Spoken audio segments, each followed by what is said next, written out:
오늘은 세상을 이기는 자, 세상을 이기는 자라는 제목으로 우리 하나님 말씀 함께 나누도록 하겠습니다.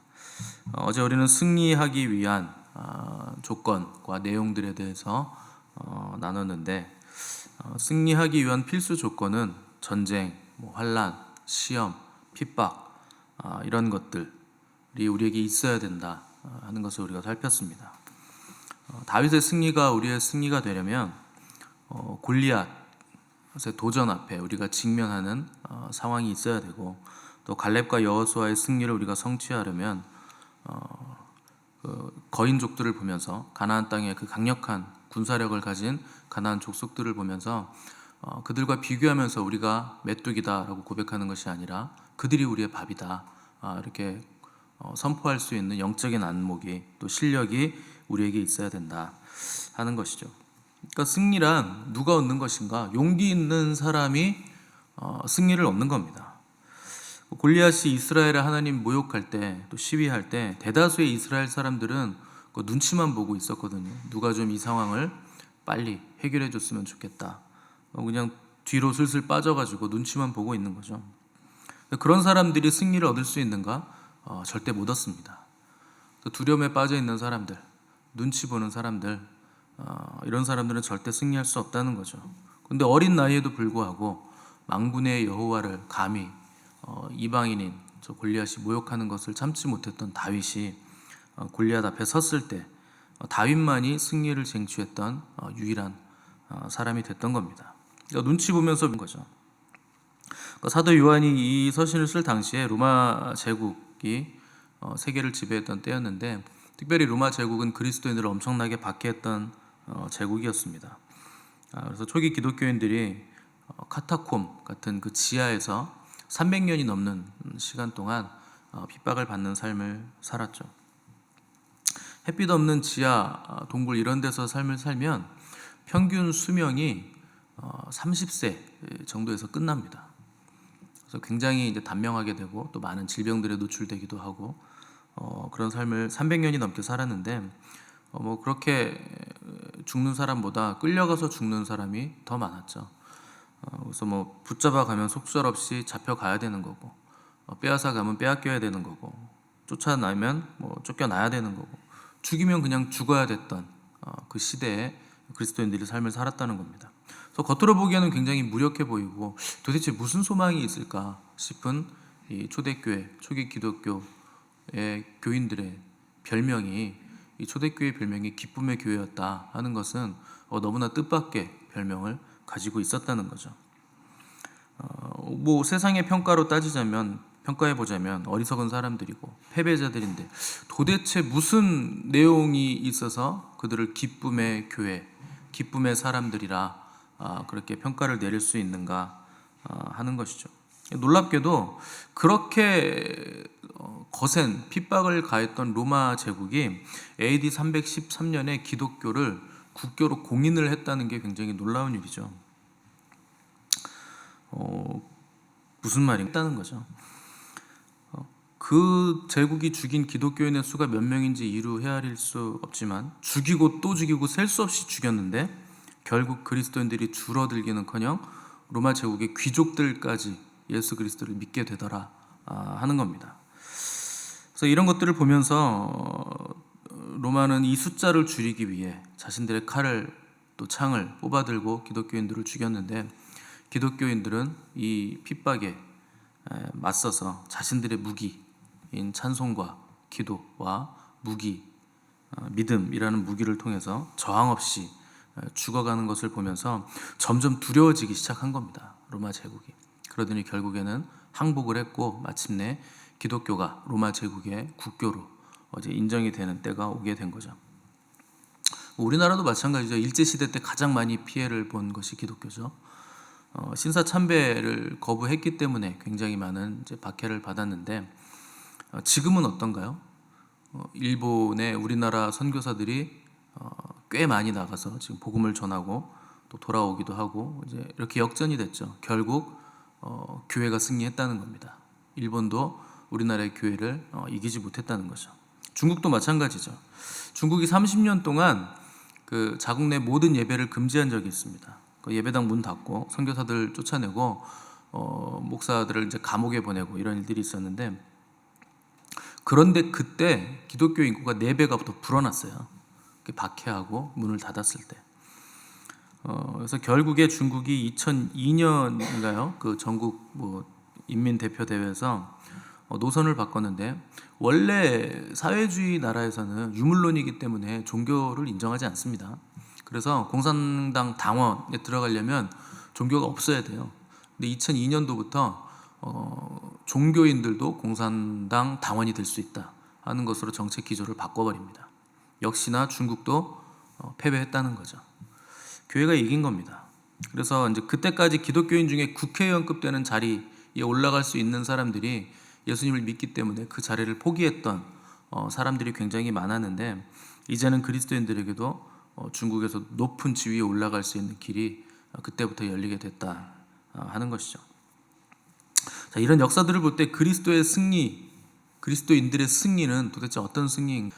눈치 보면서 우리가 잘 완급 조절을 잘해서 따라갈 때 승리할 수 있는가?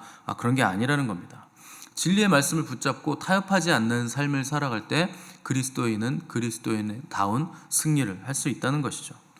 그래서 그것이 세상을 이기는 그리스도인들의 삶이다 하는 겁니다.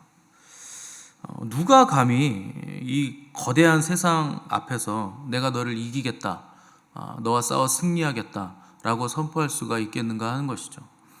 도대체 누가 골리앗 같은 이 세상이 던져주는 그 썩은 가치에 타협하지 않고 나는 진리의 길을 가겠다 이렇게 앞으로 당당히 나설 수 있는가? 그리스도인들만이 가능하다는 겁니다.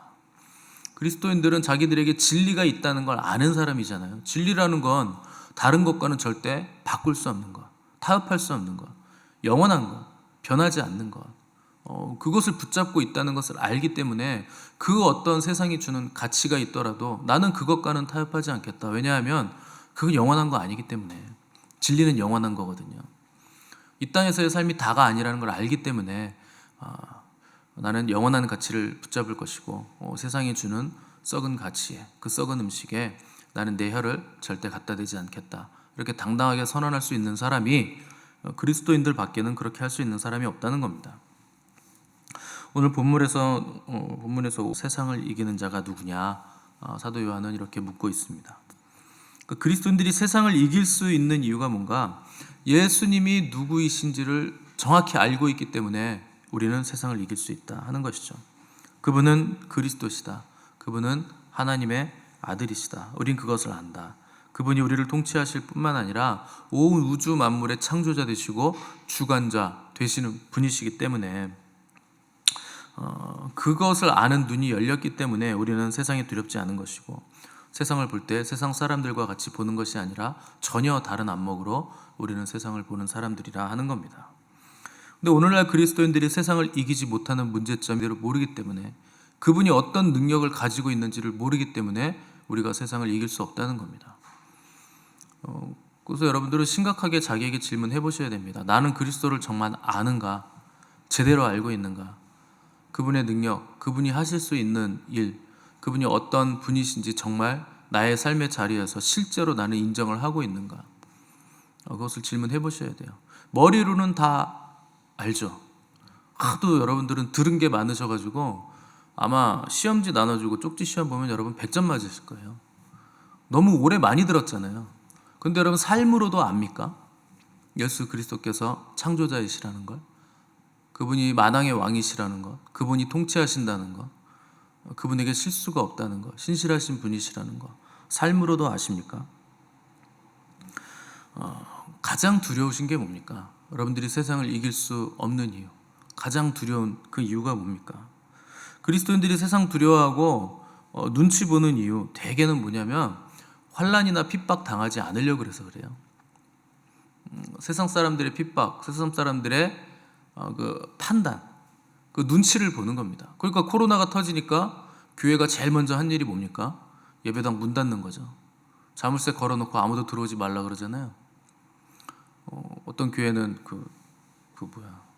뭐 검사하는 거 뭐야, 체온계 그거랑 다 갖다 놓고서 통과 못하면 못 들어가는 걸로, 또 백신 안 맞으면 못 들어가고 맞은 사람은 본당, 안 맞은 사람은 아래 지하 뭐 이런 식으로 나눠놓고 따로 예배를 드리는 뭐 이런 일들도 있어요. 뭐 그거야 뭐 복원상 그렇다고 칩시다.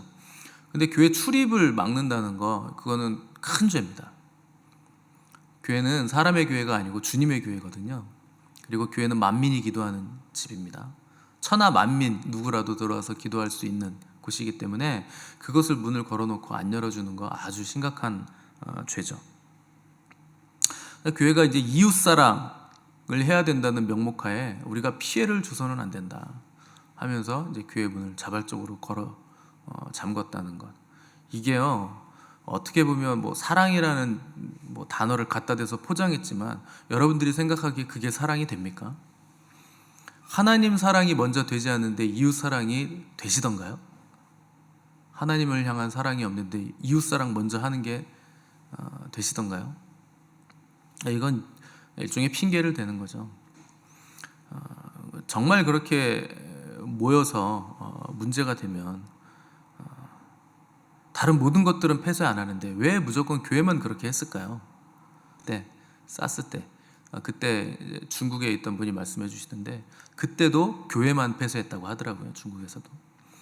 그러니까 왜 세상이 자꾸 교회 문을 닫기를 원하고 폐쇄하기를 원할까요?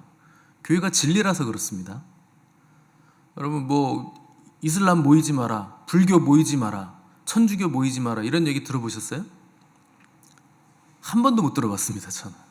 근데 교회는 항상 타깃이 되죠. 왜 그러냐? 진짜이기 때문에 그런 거예요. 그래서 우리는 더 모이기를 힘써야 되는 겁니다. 당연히 뭐 보건적으로 병리적으로 문제가 있으면 떨어져서 지켜가면서 그런 것들은 뭐 지켜내야죠. 그러나 자발적으로 우리가 먼저 교회 문을 걸어 잠근다는 건 문제가 있다는 거죠. 눈치를 보시면 안 돼요. 제가 요새 자주 하는 말이 있습니다. 쫄지 마세요, 제발. 쫄지 좀 마세요. 쫄면입니까? 왜 자꾸 쫄아요? 뭐 세상이 왜 무섭습니까?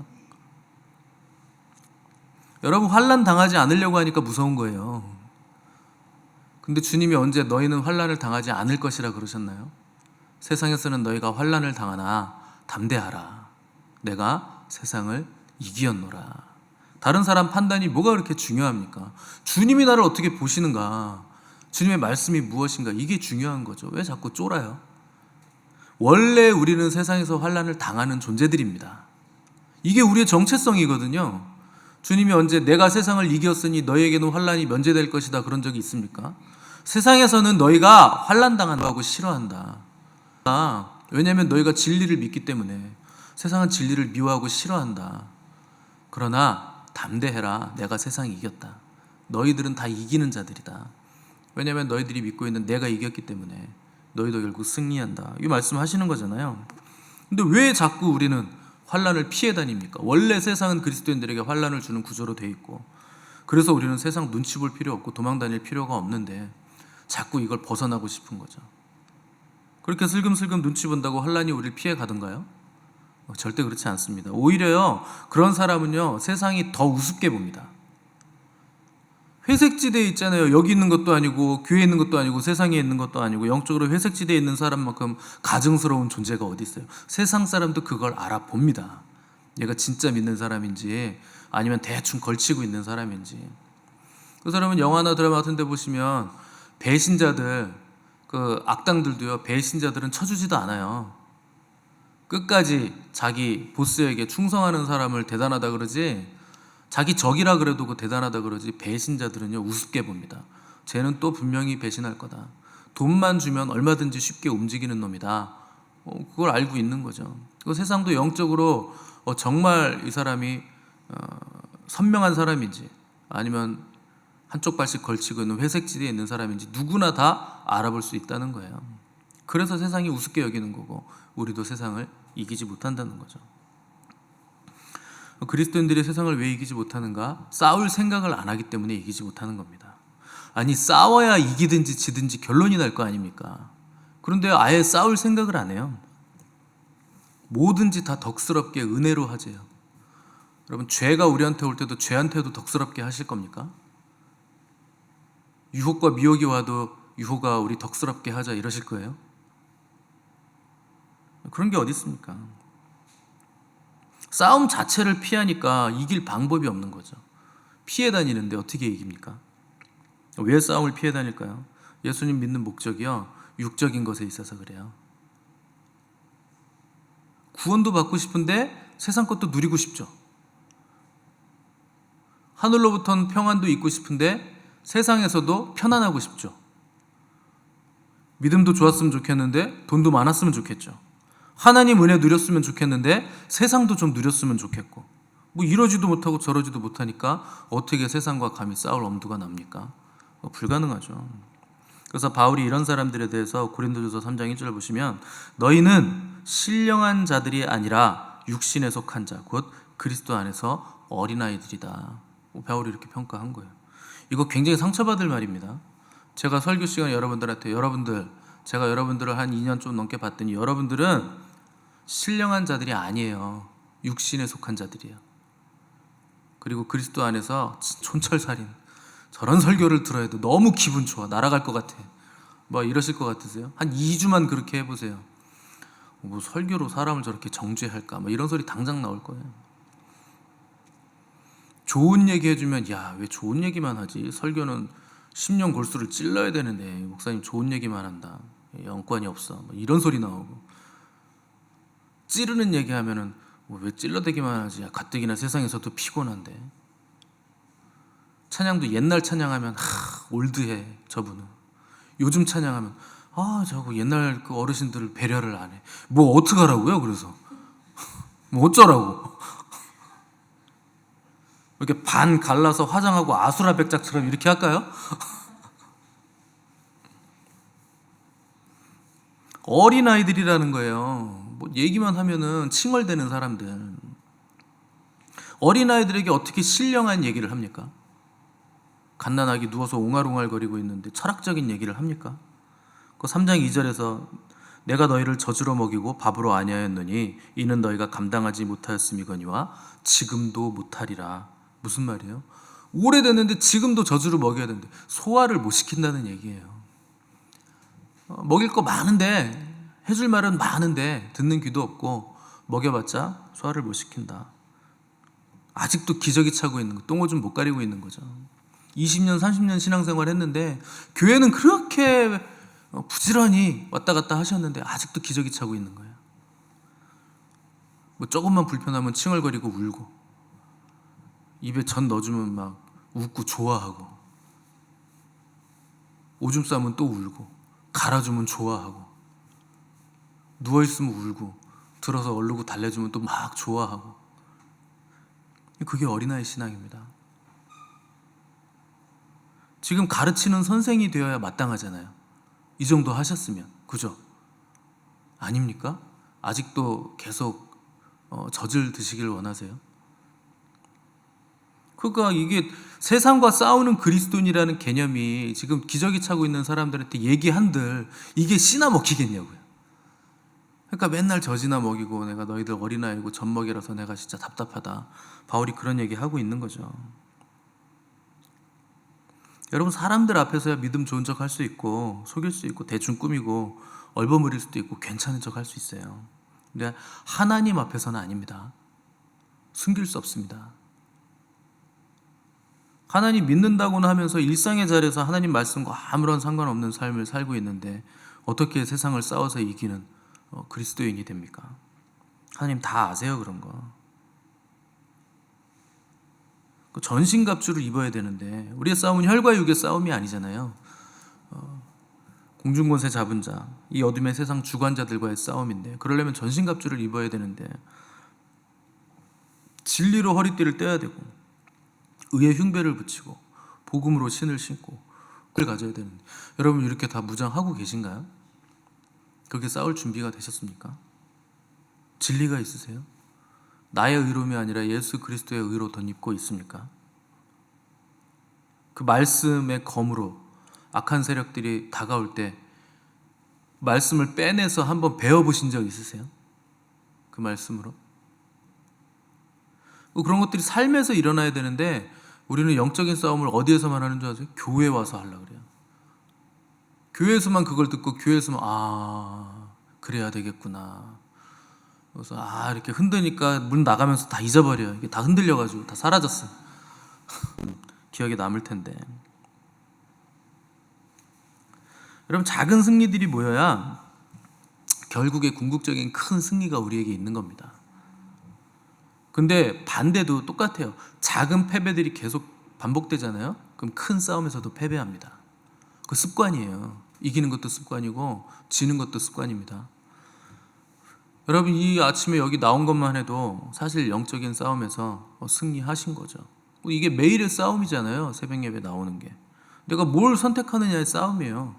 내가 영적인 거, 하늘의 것을 선택할 것이냐, 육적인 거, 세상 것을 선택할 것이냐. 내가 조금 덜 자고 하느님과의 교제를 선택할 것이냐. 1년, 2년 나와서 습관이 된다 그래도 하루만 그냥 무너져 내리는 거예요. 어떻게 되나? 급속하게 무너지죠. 그냥 무너져 내리는 거예요. 조금 하루 타협하고 이틀 양보하고 이러면요, 몇 년 동안 급속하게 다시 이것을 회복하기가 쉽지 않게 되죠. 완전히 뒤로 물러나게 되는 거죠.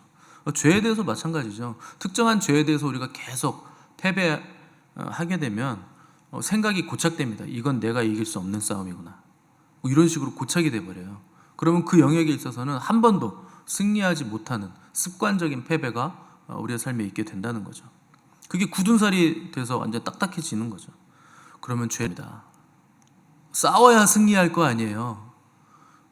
싸워야 이기고 지든 결과가 날 것이고, 그 결과에 대한 것을 분석을 해서 내가 어떻게 하면 이길 수 있는가를 또 생각할 거 아닙니까?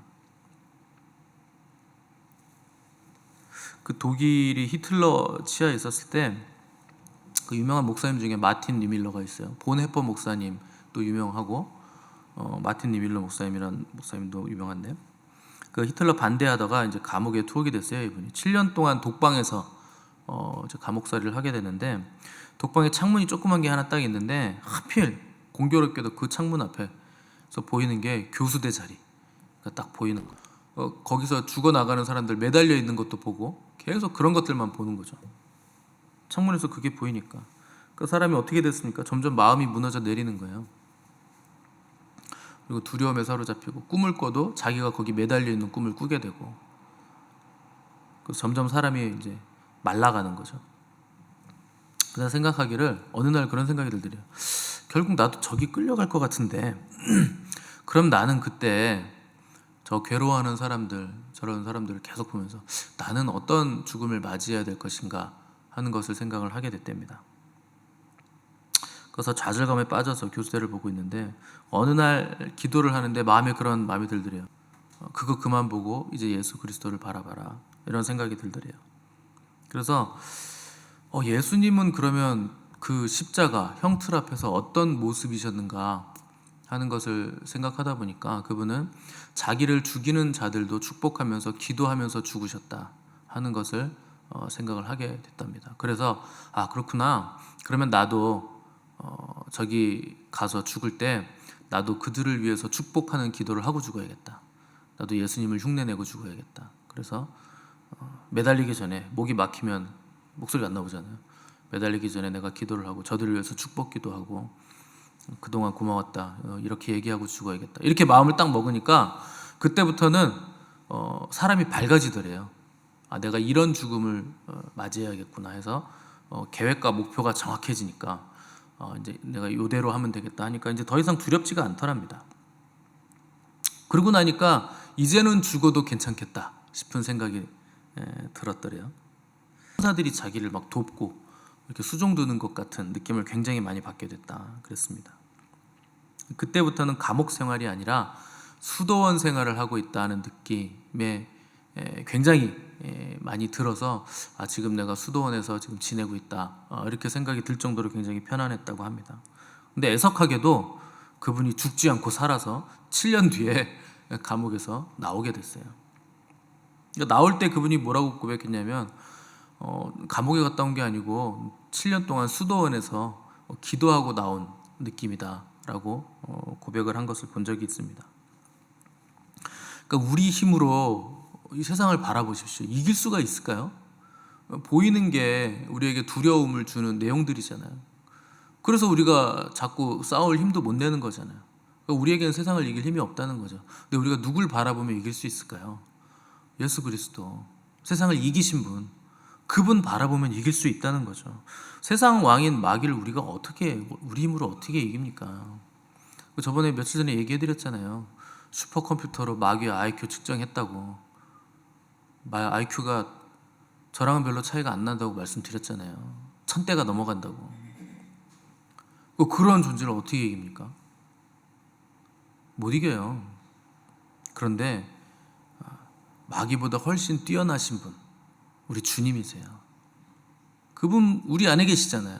그분 안에 우리가 있고, 그래서 우리가 주님을 바라보고 주님 붙잡으면 그분이 우리에게 힘 주셔서 얼마든지 세상에 이길 수 있다는 겁니다. 우리의 목표는 세상에서의 성공이 아닙니다. 어떤 분들은 내 자식이 서울대 가는 걸로 하나님께 영광 돌린다고 그러고, 어떤 분들은 사업으로 성공해서 하나님께 영광 돌린다고 그러고. 여러분, 하나님 그런 걸로 영광 받으시는 분 아니에요. 세상에서 어떤 성취로 하나님께 영광 돌릴 생각 아예 하지 마십시오. 그거 다 핑계예요. 자기가 성공하고 싶어서 그런 거고, 자기가 좋은 대학 가고 싶어서 그런 거예요. 예수님 십자가 지시기 전에 뭐라고 기도하셨는 줄 아세요? 아버지여, 창세전에 아버지와 내가 함께 가졌던 영화로서 지금도 나를 영화롭게 하옵소서. 십자가 지시기 바로 전에 그 기도하셨어요. 무슨 뜻입니까? 아버지께 영광 돌리는 게 십자가라는 뜻이에요. 우리가 십자가를 질 때 하나님께 가장 큰 영광이 된다는 거죠. 창세전에 가졌던 그 영화로움을 십자가를 지심으로 인해서 하나님이 받아주시겠다는 거거든요. 네가 나를 영화롭게 했다. 그 십자가가 하나님을 영화롭게 한다는 겁니다. 건물주 돼서 하나님이 영광 받으시는 거 아니고, 하버드, 명문대 이런 데 가서 하나님 영광 받으신다는 게 아닌 겁니다. 우리가 우리의 삶의 자리에서 우리를 부인하고 우리의 십자가를 지는 삶을 살 때, 그때 아버지께서 영광을 받으신다는 거죠. 성공은 필요하면 하나님께서 필요한 사람에게 주실 겁니다. 주셔도 되고 안 주셔도 상관없어요. 그래도 그런 게 상관없어야 됩니다. 세상의 성공 이런 거 우리하고 상관이 없는 거예요. 주셔도 감사하고 안 주셔도 감사하죠. 꼭 주셔야만 되는 건 아니라는 거죠. 주셨는데 타락할 거면 그걸 왜 주십니까? 하나님이 돈 주고 명예 주고 성공 줬더니 주일날 예배 안 와요. 새벽기도 잘 나오던 사람이 안 나와요. 여러분, 되게 새벽 예배 안 나오시는 분들은요, 감사하게도 괜찮은 겁니다. 상태가. 그죠? 살만하니까 안 나온다는 얘기예요. 여러분, 아둥바둥 해보세요. 지금 내 영혼이 죽을 것 같아 보세요. 무조건 나와요. 새벽에. 기도해달라고 그러고 맨날. 사역해달라고 그러고. 근데 갑자기 안 보인다. 살만하구나. 어떻게 보면 저로서는 평안하구나. 감사한 일인데, 그러나 그 평안이 오래 가겠습니까? 하나님의 자녀인데, 하나님이 평안을 줬더니, 물질을 줬더니, 재물을 줬더니, 건강을 줬더니 예배를 안 나와요? 그럼 그거 가져가셔야죠. 어떡합니까? 망할 것 같은데요. 그것 때문에. 그가 조직의 쓴맛을 보기 전에 알아서 기어야 돼요. 알아서 나오셔야 된다. 세상에서 성공해봐야 돈 아니면 명예인데, 세상 사람들은요, 돈, 명예 이런 거 잃어버리면요, 다 잃어버렸다고 생각합니다. 나 망했다. 그렇게 생각해요. 근데 우리 상관없어요. 왜요? 예수 그리스도를 얻으셨잖아요. 바울은 나는 예수 그리스도를 얻기 위하여 그동안 내가 세상에서 얻었던 모든 거, 대단하다고 생각했던 거 다 배설물로 여기노라. 예수 그리스도를 배설물로 여겨요. 근데 오늘날 그리스도인들은요, 예수 그리스도를 배설물로 여겨요. 세상 걸 보물로 여기고. 그게 무슨 그리스도인입니까? 그냥 세상이죠. 여러분, 예수님이 여러분들에게 가장 귀하세요? 그 어떤 보아와도 바꿀 수 없습니까?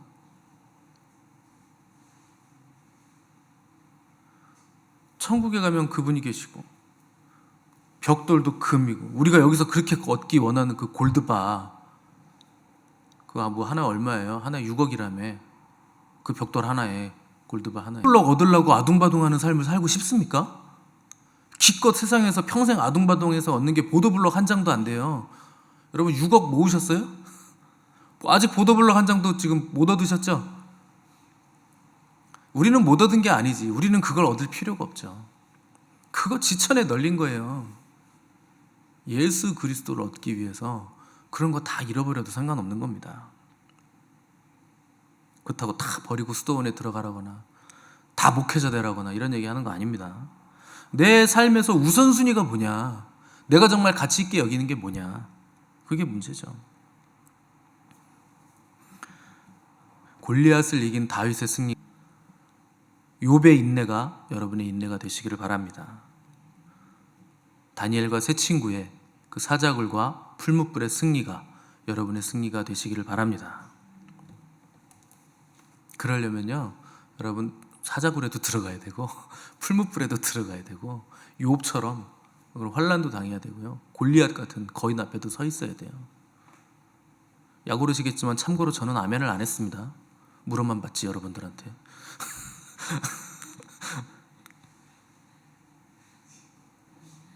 약오르시죠. 여러분들만 불로 막 집어넣고. 여러분 들어가셔야 돼요. 왜 싸워볼 생각도 안 합니까? 왜 자꾸 도망다니고 타협하세요? 왜 했다고 포기하고, 시험 들었다고 도망가고, 상처받았다고 나 위로해달라고 그러고 자기 상처 핥으면서 평생 자기에서 벗어나지를 못하고, 그런 사람들이 어떻게 그리스도인의 승리라는 걸, 그 승리의 계가를, 노래를 불러요? 싸울 생각을 먼저 하시기 바랍니다. 여러분 싸우겠다고 다짐을 하셔야 돼요. 그래야 패배하든 승리하든 결론이 있는 거예요. 세상을 이기신 우리 주님, 그분 안에 승리가 있습니다. 그래서 그분을 붙잡고 그분의 도우심을 구하면 반드시 그분이 우리에게 이김을 주시는 겁니다. 승리는요, 주님께서 우리에게 해주신 약속이에요. 너희들이 승리한다, 담대하라, 내가 세상을 이겼다. 여러분 그 약속을 붙잡으시기 바랍니다. 그 약속이 이루어지도록 기도하심으로 저 여러분의 삶에 모든 자리에서 선한 싸움을 싸워 세상을 이기는 승리자들이 되시기를 간절히 바랍니다. 기도하겠습니다.